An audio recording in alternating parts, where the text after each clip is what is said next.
I first met Tim when I was still a founder and I was at a conference, and he was teaching a masterclass on storytelling because he is a world-class storyteller.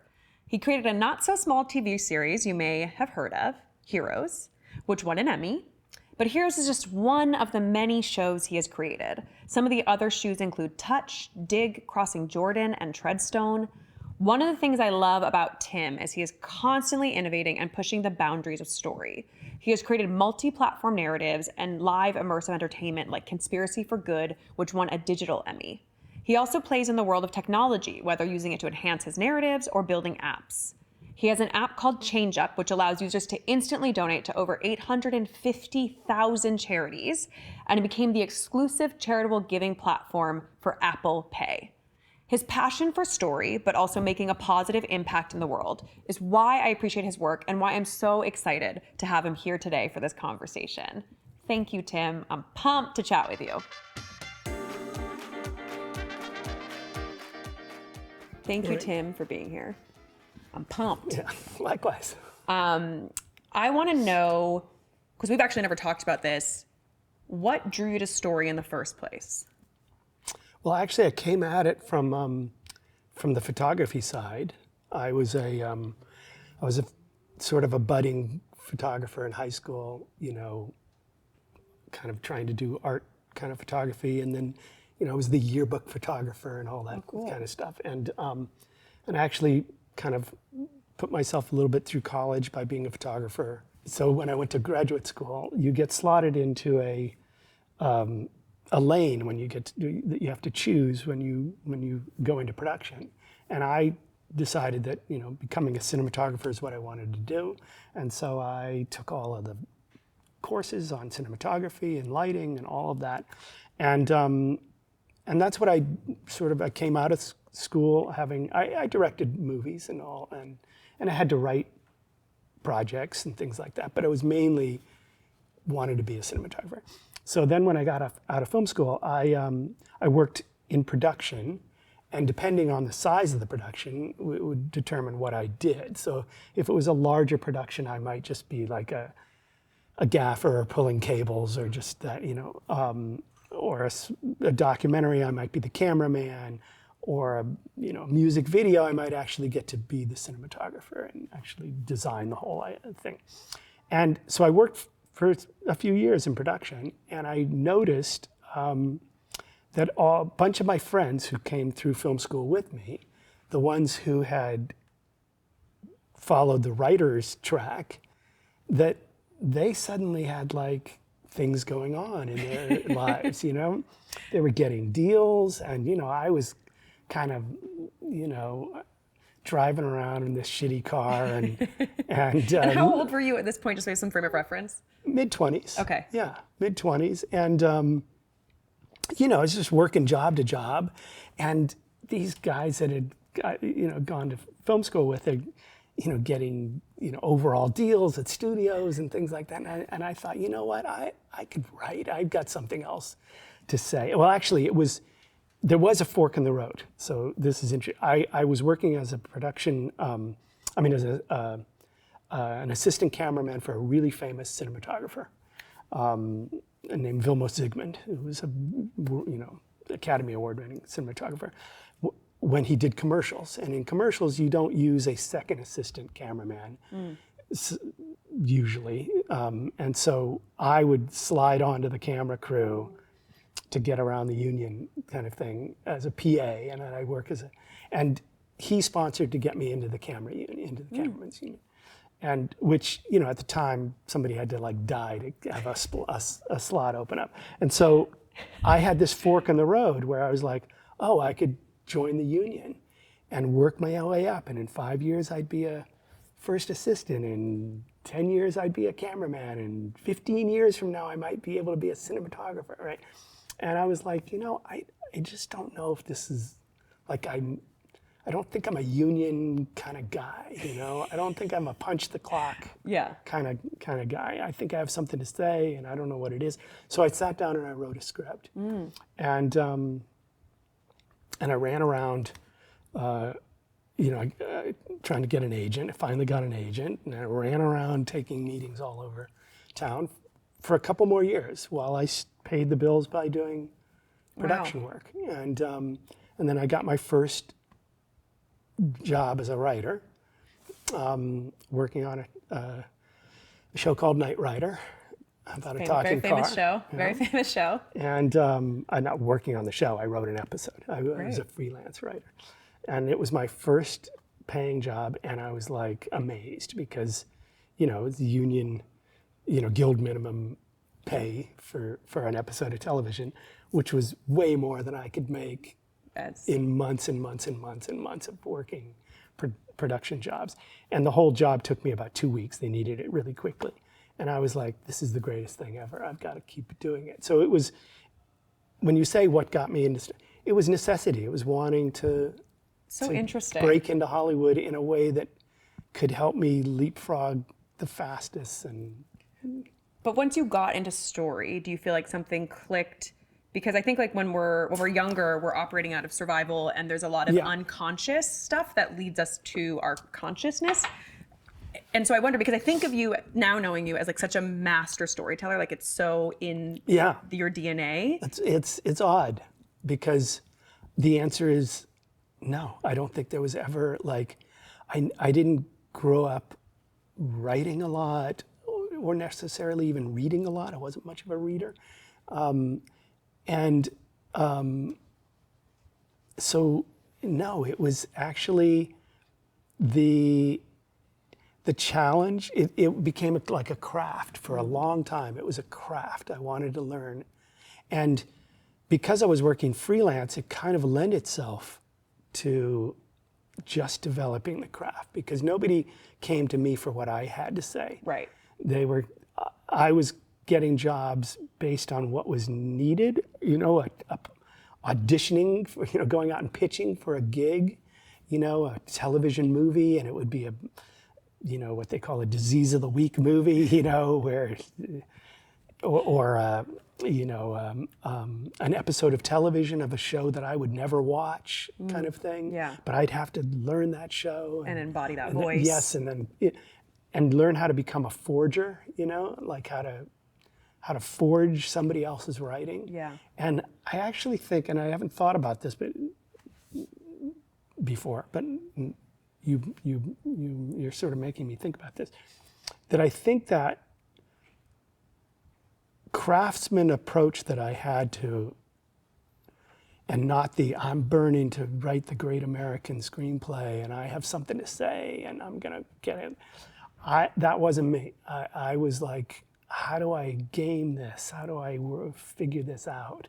Somebody wants me to write a horror film, and I'm not really a horror genre guy, but I go and rent 20 horror films and watch them, and that's what they do at the end of Act 2. Oh, there's always that scene. Oh, there's, and so it was figuring out how to be a craftsman is what then led me to a place where I wanted to be a better storyteller. Well, I think it's you enjoyed the process. And this is a lot of what I try and get people to take home with them, is that if you love the process, the goals come. But you have to be really super engaged in the process. You can't be just chasing the goal, because the process is what makes the goal happen. Yeah. And so in that process of developing your craft, what was the point at which you started to be like, I have something to say and here's what I want to say? Okay. So the first thing I'm going to say is that I don't know that my drive was not out of love of the craft. It was out of, I don't have anything else that I can do very well.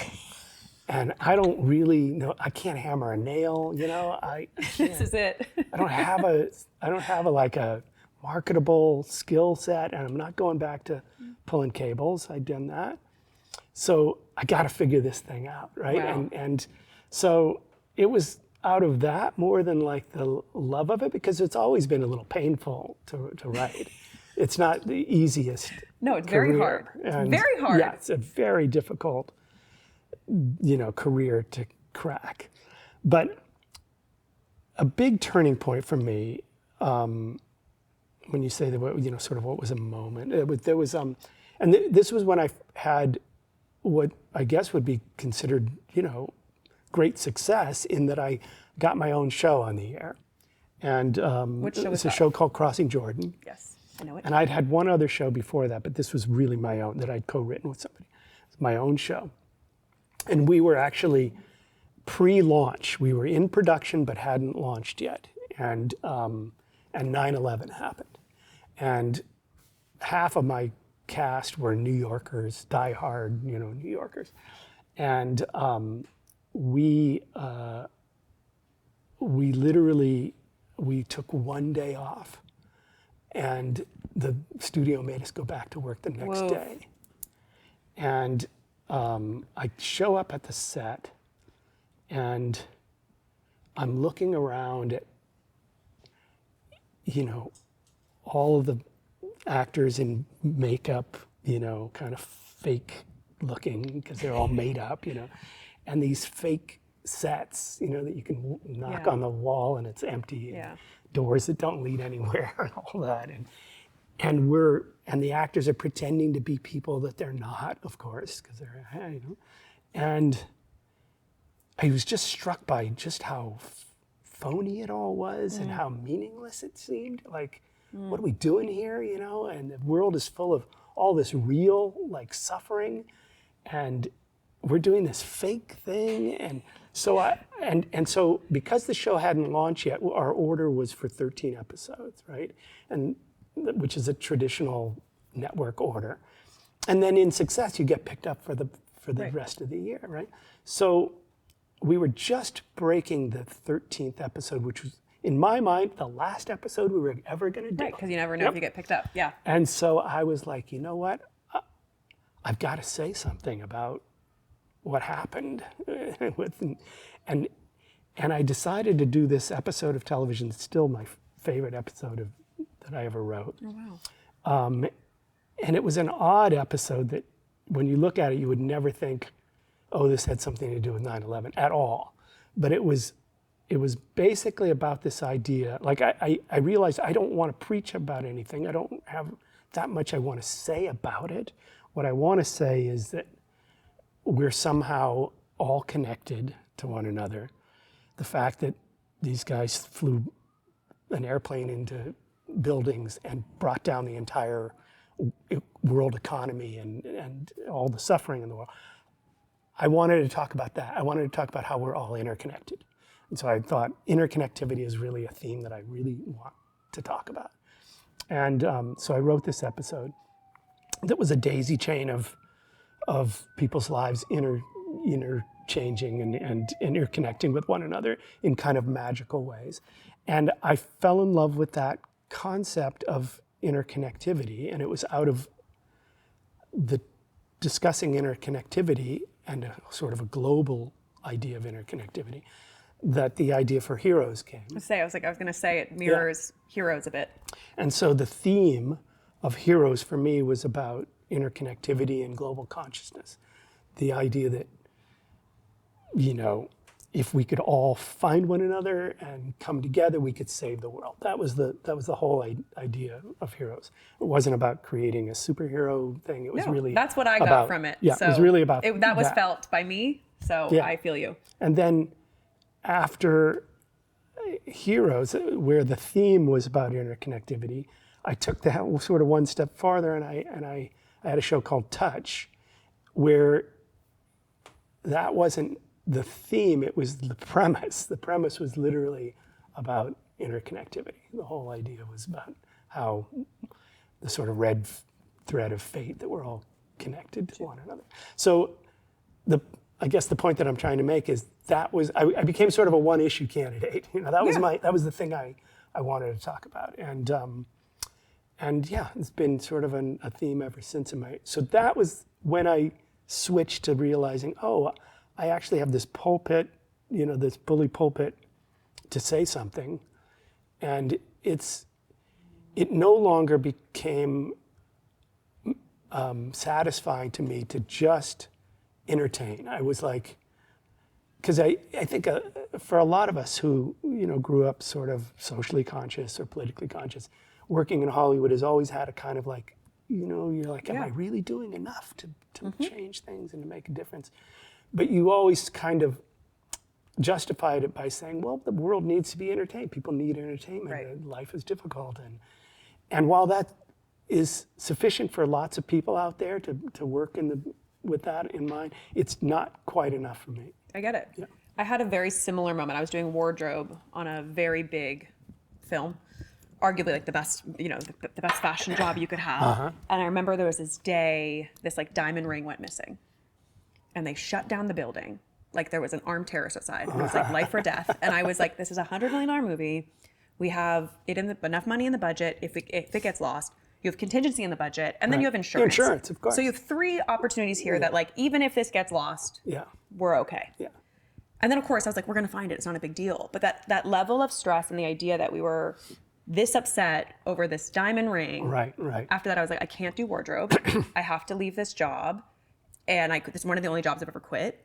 And I left, but I was like, I still firmly believe that entertainment is the quickest way to create change. And this is a lot of what we talk about, which is how do you use the format for good? Right. And I think, you do that. You think about, okay, let's entertain people, but let's also give them something deeper to connect with, which is hard to do well. Yeah. Yeah. No, that was the whole goal of Heroes was to try to, and we had a kind of subversive quality on the show. We talked about it internally a lot. Yeah. We used the phrase "we are all connected" as a line of dialogue, multiple times in that first season as a kind of mantra to kind of like slide it in, the idea was to not come at it fully, on a full frontal assault, but to be somewhat subversive about the idea. And I do think that was, some of the secret sauce of that show was that when you said that's what you got out of it, when I,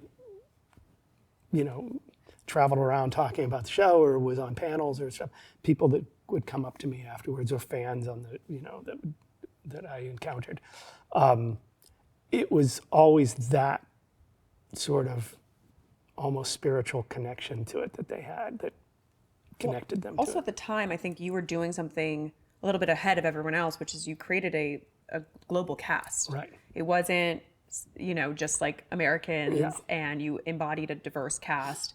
And that time was very novel. Yeah. Like, thank God it's a little bit less novel now. No, but at the time it felt really like radical. Yeah, and it just seemed like, if we're going to do a show about people who, the world is suddenly populating itself with people with powers to save the world in a kind of evolutionary imperative kind of way, it seems kind of weird and provincial and disingenuous to have it just be, people that we all, think of as on network television, right?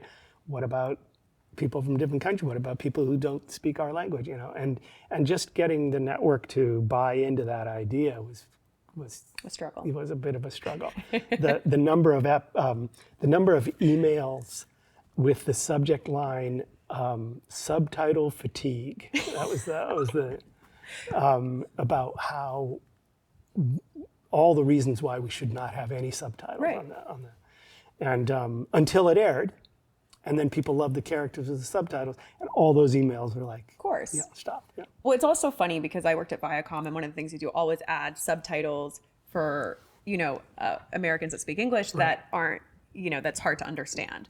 And I was always like, oh, okay, like we're adding subtitles, but like, don't we think that, I always felt like, that approach was like, we're moving lowest common denominator. We're not asking people to elevate. And part of what we need to do is not, meet people where they are, but ask people to come up with us. And that's part of the beautiful opportunity of a great TV show is to meet people and then have them raise up. Yeah. But that's a hard line to walk. And I think it's frankly with the networks, there's a lot of tension associated with that. Yeah, and they're trying to just reflect the general, they're trying to reflect what's going on in the country and the mood. And you have to remember also at the time when Heroes first came out, we were in Iraq, and we were at war with this Islamic terrorism, and there was a whole sort of jingoistic fear of brown-skinned people that were going to come and perpetrate terrorist acts against us. And so that was the, and 24 was the big show, and that was a really kind of like the macho kind of attitude of being, and Heroes was sort of meant to be an antidote to that idea. Well, we've talked before about story. You've told me that you approach a lot of your work now, I guess, with love. Maybe not in the beginning. Yeah. But you're dealing with a very fear-based environment. What are the tactics you employ to move forward with love and to still do what you want to do in an environment that tends to not want to try new things or tends to be very fear-based? I mean, right now it is a difficult time. We're speaking at a particularly brutal time in Hollywood. There's a collapse going on that is really frightening to a lot of people, and so it's a tough one for me to put any kind of spin on, because I'm finding it particularly difficult to launch projects and navigate right now. I do think that one of the, it's something that I've explored also, is the idea of approaching a story world with not just focusing 100% on one platform like a television show, thinking about how to create a story world that lives on multiple platforms, how to create a world that people have touch points that are not just dictated by one gatekeeper, you know? And if you can, it's why I'm so high on the idea of creating some kind of an IP that you get to control before you go to, to the gatekeepers, whether that's a graphic novel or some kind of a light social mobile game or something that you can kind of like point to as an IP that you control, where you can build some kind of an audience before you walk in the door of one of the big streamers that are going to own the whole thing. Yeah. So, I think I've always loved your approach, because it is so 3D, for lack of a better word, that you play in all these different lanes, and TV is one expression of your storytelling, but then you play in live experience, you play in digital experiences, and you're really pushing the conventions of story on all fronts. And where do you think that comes from? For me, it was, it really came out of the Heroes experience, because I was sort of the classic, sort of a classic Hollywood screenwriter mentality about the audience. The audience for me didn't really exist. My work was about the script and about, if you were on a show, the script is written months before the audience sees it, so there's no sense that, right? And then when it aired before the internet, when a show would air, the audience, the only reaction that you had to, or feedback that you got from the audience, was through the Nielsen ratings, which was really just a kind of like binary thumbs up, thumbs down kind of idea.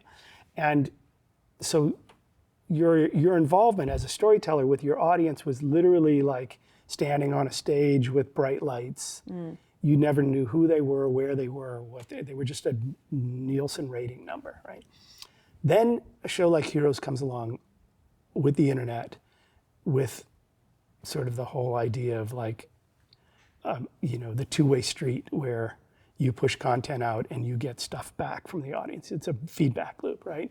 Chat rooms, fan fiction, all of the sort of fan-based kind of stuff. And we started to realize at the time, there was the audiences were dropping, like, the ratings were tanking. And so NBC, the network that did Heroes, they had, when Heroes launched, or when Heroes was first picked up, they had like 6 people in their .com division, their digital division. Right. And 4 months later, when the show launched, after it got picked up, there were 67 people in that. They hired 60 people over the summer. And the mandate was, get out there and figure out where this audience is going. Because they were disappearing off of watching television. And you know, the ratings for all of television were tanking. And so that mandate of get out there and figure this out met with a show that was meant for a sort of a tech-savvy young, And a rabid fan base, like it's and a a hungry exactly fan base. And so the two that met one another, and so we basically became the Skunkworks R&D division for how to figure this stuff out. And there was no need to monetize any of it, because it was all deemed R&D and promotion and marketing for the show. And so nobody knew, there was no such thing as a bad idea, because nobody knew what a bad idea was. And so we just threw shit at the wall and pitched as many ideas as we could. And we had 50 people working on this content on the show, which is unheard of now on a show. You would never have that. So it was a unique time. And because of that, we were able to do this enormous amount of content. We did, you know, mockumentaries and games and digital comic books and mobile games and pop-ups and live events and, you know, all these crazy things that we're all trying to figure out how to fish where the fish were. The audience was not watching television, so how do you reach them? And so, you know, we had just an enormous amount of, like, almost a blank check to do all this stuff. Wow. So it was really out of that my I kind of fell in love with the two-way street of it, the idea of the immediacy of having an audience that was a kind of a feedback loop. You also got this like great crash course into like, oh, all these different modalities of storytelling and like which one speaks to me and which one is connecting and so from that I realized that a lot of the audience had connected in the way that you said you connected to the show, and they cared about things. They cared about wanting to do things to save the world, and you know, and so I came up with this idea called the conspiracy for good, which was and pitched it to Nokia, which at the time was the largest manufacturer of handsets in the world. They had a huge, like 76% of the global market share, right? And they loved this idea, and the idea was to create a story-driven world that lived in a kind of multi-platform way, that people could use very early AR, it wasn't AR, it was image recognition technology, and find the story. And so ostensibly it became a kind of a giant scavenger hunt story. But it was all about connecting with a real audience in almost real time, and the audience became sort of participants in the story. And they were trying to solve a murder mystery and, you know, all that kind of stuff. That's so cool. Yeah, it was a really, really fun idea. So I don't know, I fell in love with this idea that story isn't this linear thing. It's sort of a three-dimensional, there's story up here and there's story over there. And with something like Heroes, we had so much story because we had built this giant story world, and that's what this requires. It requires, I mean, in order to do it well, you have to have enough of a story world to live in all these different places. Places. It can't hold up if it doesn't have that deep universe. Like, you know, that's what they always say. It's like Hollywood's always looking for universes that you can really just push, and like there's so much content that it becomes its own world. And that's what Heroes was. It was a whole universe that you embodied, and then you got to go down all these different tentacles. Exactly. And I think that what it showed is that there is a model that nobody has really done well. And that's this idea of, I mean, there's a reason why giant games very rarely become big movies or big television shows. And it's because those cultures are very different and their business models are very different. And the people who occupy those worlds don't really know anything about film. And Yep.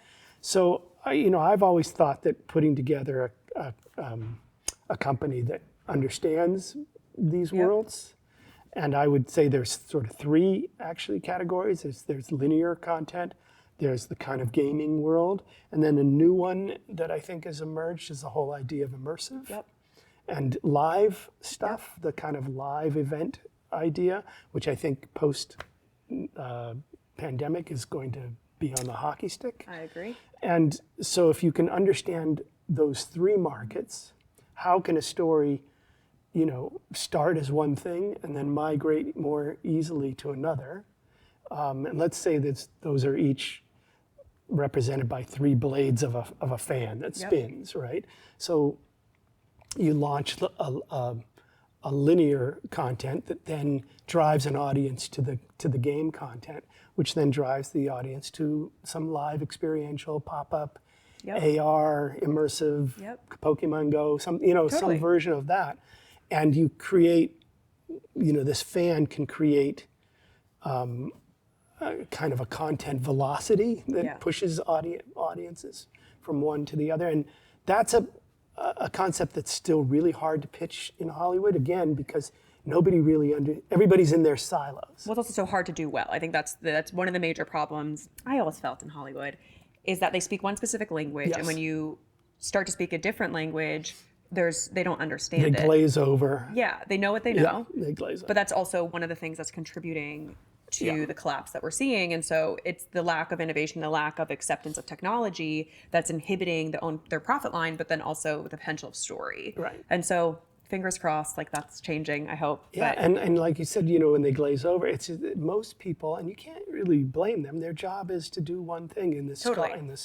In this, they're a cog in a bigger, and their job is not to come in with that idea, No. right? Their job is to do that, right? So it's it's often hard to think I was of that like, person at the company and then I left. it's often So, hard to think of like, well, who do I pitch this? Right. I mean, and oftentimes that would have to be the big It guy. has to be the CEO or Yeah. the decision maker that can Yeah. then champion the rest of the team. Yeah. But if you're managing up and you're rallying around an idea, there's so many chains of no's above you Yeah. that it's so hard to get anything through the pipeline. Yeah, and the interesting, I told you about the whole idea of the skunk works that we did on Heroes was really a fascinating case study, because that was, at the time, it was GE that owned NBC. So it was this big corporate structure.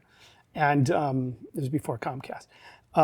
Giant corporate structure there, and a big giant, with multiple divisions and all that. And so when we did all of these interesting merchandising things and pop-up events and world tours and animated stuff, and we had to get people together from different divisions in the company Right. To speak to each other. to speak to each other. And so we'd go into these conference rooms with 40 people in it, and the first 20 minutes of the meetings would be people introducing themselves across the table to one another. Yep. They worked 4 floors down from one another in the tower, but they'd never met. And they wouldn't have met but for this one reason. And so I think a lot of it is that people have become very siloed. And the idea that I'm talking about of kind of a larger, is Interconnectedness. is just Your original theme. it's just too outside the box. No, it's true. I felt that often because I would try and help different divisions when I was in corporate entertainment, and they'd always feel very territorial. There's always this amount of resistance. Where I was like, I'm not trying to do your job. I'm trying to actually support you in your Right. job so that we're speaking to each other so we can have a better result. But because they're so siloed, there's also a lot of protectivity and fear base that just that interconnectedness is the point. Yeah. Collaboration makes everything better. And I think that's one of the big problems with corporate environments, is that to grow you have to silo, Yeah. but then how do you grow eloquently? And that's Exactly. the problem. And I think, look, the bottom line it's all about the audience and trying to find as big an audience as you can. And when you think, you look at what's happened out there with the audience, the fragmentation, the fracturing of the audience, and how, the writing is on the wall that there needs to be some, or that there's a way to think about that big audience in a new way. And I mean, you look at something like the Game of Thrones series finale when it aired on HBO, right? The audience on YouTube that tries to find a water bottle in the background, Right. or the fan. Yeah. Some of those views on channels dwarfed the audience that HBO Yeah, of course. got. And you would, and there's no tie-in between that audience and the show, right? Why are those separate? Yeah. Why isn't that a touch point that the show can tap into? Right. A Katy Perry video can get a billion views on. No, there's not a billion people watching Game of Thrones. Why is that, right? Well, so there's a way to connect it all. Yeah. Totally. I also think that, if you look at Taylor Swift has all the conspiracy theories around her music and all the nuggets and all the eggs, and you don't have to be a listener to engage with the content, which I think is how do you then create the next tier, which is watch this and then engage. Yep. Because you can just follow along with the thread without actually watching, because it's like a bite-sized thing. So then how do you? It's hard. Yeah.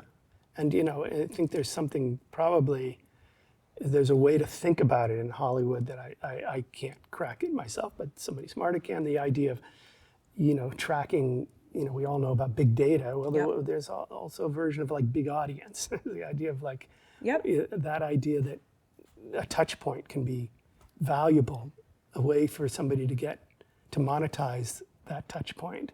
That should be coming next. And I agree. I think that's a very underutilized space, which is we have all this data, but we're not actually employing it to the benefit of Hollywood. Maybe they'll wise up. And I'm fascinated. I'm still fascinated by that. And the problem is that the way that Hollywood thinks about that is, okay, in success, we'll spend the marketing dollars to do something, right? And I think, the thinking is, why would we spend a penny more to get an audience that we already have, that's already going to watch the show? Why would we spend that extra money to do some other, not understanding that audiences, it's very, it's very difficult to get a broad audience these days, but it's much easier to get a deep audience, an audience that will follow you. But I think that the questions that weren't being asked in my time in corporate entertainment, which is when I would have a focus group around something and I would, vocalize my resistance to a joke or something, they'd be like, well, you're not the audience, you're not the audience. Right. And I was like, A, we don't know who the audience is. Mm-hmm. And B, why aren't we asking, how do you make me the audience? Right, there's no... How do you win you over? Yeah, it's why whether or not that's the point, it's a thought exercise that will enable innovation and creativity and thinking around audience. Yeah. But instead of doing the creative exercise, we just say, well, you're not the demo, you're not who we're going after, so we're just going to move on. Or how do they help you go out and find other people who are the audience, right? And connect you to those people. Exactly. I mean, that's the amazing thing about a giant global audience nowadays, is that you can find one another. And, if you have some obscure thing that you're interested in, you can find a YouTube channel and you can find a community and you can connect to those people. No, it's cool. It's very cool. What do you attribute your, creative sustainability to? I'm going to be, a lot of it is just there are things now that I actually do want to talk about, in the same way that I think a lot of people are feeling right now. There's an urgency that's out there about the world. Things seem to be a lot more serious. Yes. And I don't know whether that's just getting older and crankier, but it feels like that's happening for everybody. So I feel an urgency now that I didn't used to. Before it was sort of a luxury that, I want to talk about interconnectivity, and it's a kind of, wouldn't it be nice if somebody was talking about that. Right. Now it feels like there's an alarm bell that Right. needs I have to be. to talk about it. There's an alarm going on. And so I'm feeling a little bit more urgent about wanting to just be a part of the conversation. And, I don't do social media. I think if I were a screamer on Twitter and, big poster of my worldviews, then maybe I would, exercise some of that. But my mode of expression is, is writing. I think that's great. I think it's so hard, though, to do what you've done, which is over a long career, keep writing great work, keep getting your work made, Yeah. and then it connecting. It's very rare. Yeah, and the connecting thing is always the hard one. But now it's like I was just saying, you don't have to have a broad audience anymore. You used to, when I first started with network television, the whole idea was to be all things to all people as much as you could, right? And you were trying to hit as broad an audience as possible. And I think we've all been kind of liberated by that through the proliferation of content now. You don't have to be all things. You have to be truthful and authentic to a smaller audience, and that will keep you alive. So there's almost like a stripping away of the phoniness, and you can be more true to what you really want to say. Yeah. So we had spoken once, and I want to talk a little bit more about like your leadership style. Yeah. And you said this thing to me that I Yeah. thought about for the next couple weeks. You said that your career has been a quest to be left alone. And I love this. I love this because great leadership is respecting people's skill set, their autonomy, and still, holding them accountable as and when they need to be.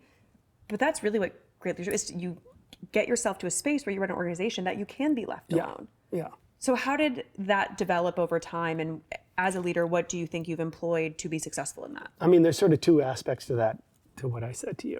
One is the idea of wanting to get to a position in my career where I had less fear-based, getting notes constantly, and that never ends, obviously. No. Not in the least. But the whole goal of wanting to be more in control of my own destiny, to be left to sort of push aside, swat away all the bad ideas and all of the bullshit that you have to go through in order to get. You sort of dream of having enough kind of juice and enough power as a storyteller for people to trust you, and and not have to overly explain everything that you're doing constantly. But then the second half of it is, once you get something like a television show going, you have 200 or 300 employees and people that you work with. I found, I'm still a solitary person, and a large portion of my day has to be by myself and in contemplation and work and all that. And so the other half of that is the quest to be left alone, is to build enough of a team, a trusted enough team, hand the keys off to them enough, and empower people enough so that I don't have to be in everybody's business all the time and overseeing things. And so there's a kind of building in your own obsolescence has become a big part of how I try to run a show. Empower people enough. When you throw people into the deep end, one of a couple of things can happen. They can sink, and it's a miserable, they drown because you threw them into the deep end. But if you throw them into the deep end and they're not used to that, and they flourish, it's unbelievable, because they leapfrog into this whole self-actualized idea of who they can be in the world. And you discover that you can create people around you who are enormously empowered by doing that. And so, I've had those experiences on shows that were up and running, and where, I walk into a meeting that I used to lead, and I open the door and I look in, and everybody kind of looks over at me, and you guys need anything? And they're like, no, we're good. And I close the door, and I'm quietly, there might be a little pang of like, oh, I'm not needed anymore, but mostly it's like, okay, mission accomplished. I'm actually, building enough of a farm team to take over. It becomes its own engine. So this gets me to one thing that I need to say about the new version of Hollywood, where that is not often the case anymore, because shows are designed often now where a writer's room is hired, the writers write the show, the scripts are written and done, then everybody's let go, and then the show goes into production. So the idea of throwing somebody into the deep end who was a writer-producer, and letting them produce their own episodes and figure out how to do all the various steps that you need in order to become a seasoned producer. So what we're finding, I think, in Hollywood is a whole generation of writers who don't have the same skill production sets. experience, and which shows in the kind of writing that they do and why budgets are not in control. And once you've written for a production that has a budget and you've had to oversee that, you learn really quickly what you can and can't do. And there's no substitute for that. And so I feel like we're losing this kind of mentor-apprentice thing that for years and years and years was the farm system, which gave us great showrunners and experienced producers. I just don't know how that happens anymore in Hollywood. I've never heard that articulated, but there's always this idea that there's not enough showrunners. And I always just thought, okay, well, because writing and producing is like creative business brain, and that's a hard skill set to have anyways. Yeah. Not everyone's built that way. But really, it might just be a fault of the system and how we're operating now, is that we're not actually training some of those people that could be great showrunners to be showrunners. Yeah, I mean, listen, for years and years and years, you got yourself a position on a writing staff. You came in as a staff writer, a co-producer or a story editor, something at that level. And then you worked your way up, and then at one point you'd be given the opportunity to produce your own episode, right? And then you became a supervising producer, and then a co-EP, and eventually you were like, well, there's only really one more job on my resume, right? So you'd work your way up. It's sort of like the guy who's been vice president for 8 years, runs for president. There's only one more job left on the resume at that point. And so for a lot of people, it'd been years and years and years of sitting in the seat next to the guy who's running the show, learning what not to do most of the time. I mean, most of the time you learn from what not to do. You're like, oh, I'm never going to be that guy. I would do that differently. Yeah, totally. I'm never going to scream at that person like that. And I'm never going to, you learn all these sort of things of like what not to do. And I don't know where that school of, real life comes from anymore. Fair. And, you have people now who become showrunners because they wrote a project that somebody wants to spend $100 million on. And it's also a mess. And then do you wonder why? And that's the skill set that gets somebody, to the point where they can write a script that gets made. That skill has nothing to do with being a manager of people, budgets and people. Those two things have nothing to do with one another. But one of the things I want to talk about in the way that you've built these engines around you, it's also allowed you, which I think is a counter narrative to what happens in culturally, is it's allowed you to be a very present husband and father. And I think we often don't hear that side of the story, which is like you built a career that was still a very demanding career and a structure that oftentimes people are like, I have to work crazy hours and we're shooting a show. It's bananas. And you were able to create the boundaries to still be successful, work that crazy schedule, but make sure that you were present in your life because that was important to you. And I just wanted you to talk a little bit about that because I just think we don't hear it from men. My kids showed up just as I became a showrunner. And so that coincided with that part of my career. I had a real leg up on, I think, a lot of people nowadays in that I was able to make shows in the city that I lived in. Right. And, you know, to be able to go home and sleep in your own bed at night, or to be able to run home in the middle of the day, or run to a school event or something like that. So I was physically in the space where my family was. Huge advantage right there. But second one is back to this idea of wanting to create an environment. And it was, for me, was my introverted personality that drove that, was that, I'm not comfortable being around people all day long. I want to be able to, you know, I got to go home and write the second act of that script that's due tomorrow, right? Yeah. It was always an excuse to you know, To leave. to leave. And so, you know, there are some people who their social life is the thing that energizes them and gives them energy, and I always had the opposite. You know, Right. I'm sort of a classic introvert in that I get, you know, I Exhausted. get sort of depleted by being around people all day long, and I need to recharge. And so it's hard to sort of separate what part of your question is just driven by my personality type and my Sure. desire and just putting an emphasis on wanting to be there to raise my kid. I didn't want to, you know, I saw showrunners. That's the other thing. I'd worked for showrunners who I couldn't believe that they were as driven by this thing, Right.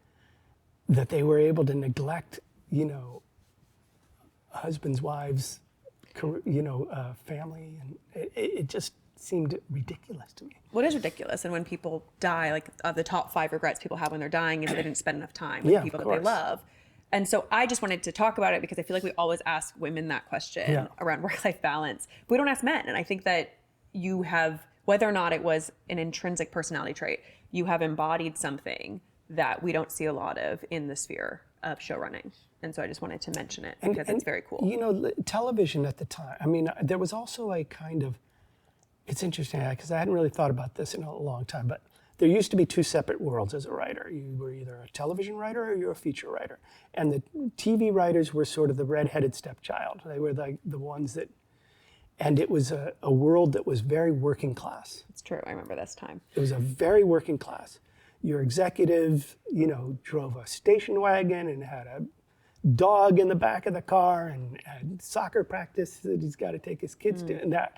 And it was a very working class. They lived out in the valley, and right, and the feature executives drove Porsches and didn't have families, and you know, there was something mysterious about them, and all. And interesting. I kind of grew up in the TV side, where it was very working class, and you never thought about, oh, I'm gonna be on the Tonight Show, or something. You know, it never felt like Right. you were part of this mystique of Hollywood. You were the working class part of Hollywood, and That's a really interesting distinction because you're right. It was TV became a bigger thing. oh yeah, there was Flipped. But I actually was a rare,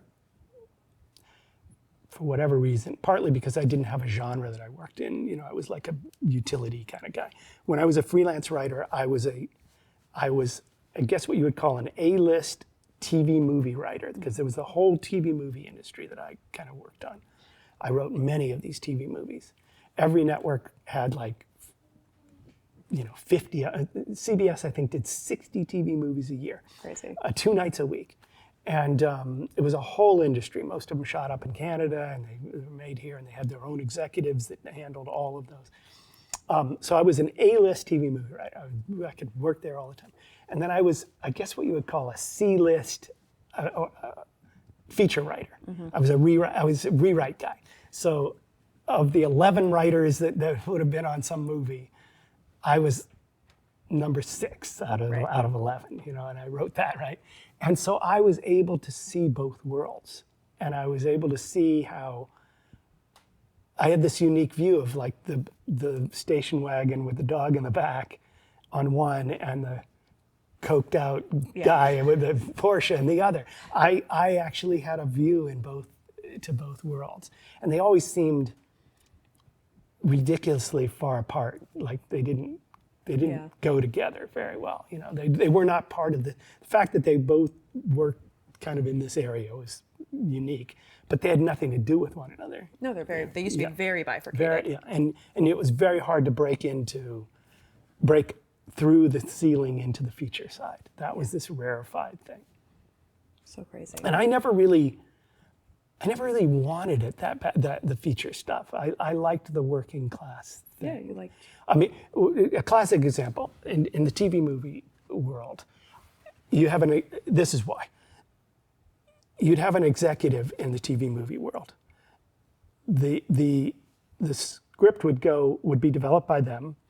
You'd write it for that executive. I'd say, and it's an executive at CBS, and they do 60 movies a year. That executive may be in charge of 15 of those movies. So over the years, 15 movies a year that he's taken from a pitch to going to the set that executive had made, 60 movies in five, right? Crazy. And really knew every process, knew what a production meeting was, knew what a tech scout was, knew every aspect of it. And so when that executive gave you a note on the script, you're like, well, I may not agree with that note wholly, but the guy's made 60 movies, They're an he knows, expert. he knows what he's talking about. You never had that feeling in the feature side. The guy that you were getting the notes from had never made a movie. Right. If he came close, his boss took it over, Right. and never been to a set really, except for to be the guy in the suit who stood around once or twice. So I just found the quality of like, there was a smoke and mirrors quality to the feature stuff that was, Tom Cruise was always attached to the project, and in the TV side, if somebody told you that Tom Cruise is attached to your project, well, on Tuesday when we go into production, if Tom Cruise isn't there, then you were lying to me, right? No, it's very easy to see what's real. A lot easier. Yeah. Yeah. So as a result, you weren't lied to in that segment. There wasn't any smoke and mirrors. Everything was really practical and really, it was sort of the opposite of the hype machine. Right. So interesting. And so I think some of this is that I just came out of that idea, that sort of working class mentality of what the product is. Yeah. Which has served you obviously very well. And goes back to my thing about like I used to I made myself a business card as a joke because no writer ever has a business card. And I remember I made a business card and it had a little guy's head on there and I put a light bulb over the top of it. And the business card was Tim Kring, professional writer. Oh my God. It was just a joke to him. Hilarious. And then my little catchphrase was, "I'll write anything." Right? Oh my God, which you did. It's accurate. And it turned out that was actually what it was. If somebody asked me to write a teen comedy, I'm like, oh, okay, I can figure that. I'll figure it out. A slasher, horror, Chainsaw Massacre kind of thing. Okay, I'll see if I can do that, So Well, it's also like no ego. You approach everything as a challenge. You weren't like, I'm only writing this, which is a lot of the hierarchy of Hollywood. You have these people that think they're better than or power over, and you're just. And I'm not taking away anything from people who are that way. That's awesome. Sure. I actually they have a lane. I they actually know well. envied that, But for me, not being able to be pigeonholed, just allowed me all those years of just developing a craft and because I find that I rely on that craft all the time. I'm like, oh, I wrote that scene one time. I'm just going to change this to this, and it's exact. I've done this structure. I know how to make this act work. Differently. Yeah. Okay. I feel like I have so much more I want to talk about because we haven't even gotten to your philanthropic stuff, but we have to wrap. Well, that'll be for the next time. Exactly, for the next time. We'll have a lot more to talk about, but that's good because we had a lot to say and was very engaged. And I talked too much. No, I loved it. I was like, I have like a lot of synapses firing that I'll be thinking about later. But we're gonna jump into our rapid fire section. And so just answer however it feels authentic to you in the moment. What would you tell your 20-year-old self?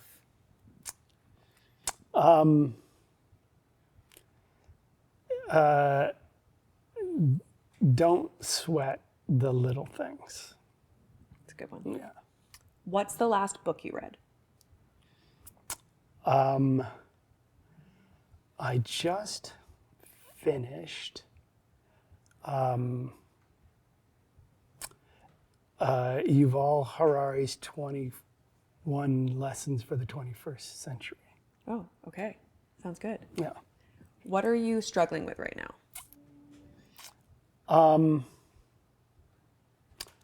I want to I want to rekindle this idea of saying of wanting to have wanting to feel like I have something urgent to say. I'm struggling with how to actually navigate the urgency of it. I want to be entertaining, but I want to. In the current project I'm working on, I'm trying to figure out how to weave it in without sort of showing my hand that I'm as urgent and as alarmed as I am. Yeah, it's a hard There was one. something easier before our current situation. Yeah. What is bringing you joy right now? Music. Love. Yeah. Such a good easy. I'm a big vinyl collector, and I'm just really into music these days. What is the best piece of advice you've ever been given? Well, I think the one that works best for a career in Hollywood is just, it sounds really simple, but someone said to me when I asked him for advice, as a producer, old-time producer, he said, "Be nice to the guy that parks your car." And it wasn't until like I thought about it years later that I realized what he was saying, and that is that you kind of never know who you're dealing with and who that person is and what their aspirations are. And so basically he was just saying don't disregard people 100%. who you feel are just passing participants in your day. It's a good one. Yeah, it was a good one. Thank you for doing this. Yeah, this is great. What a treat.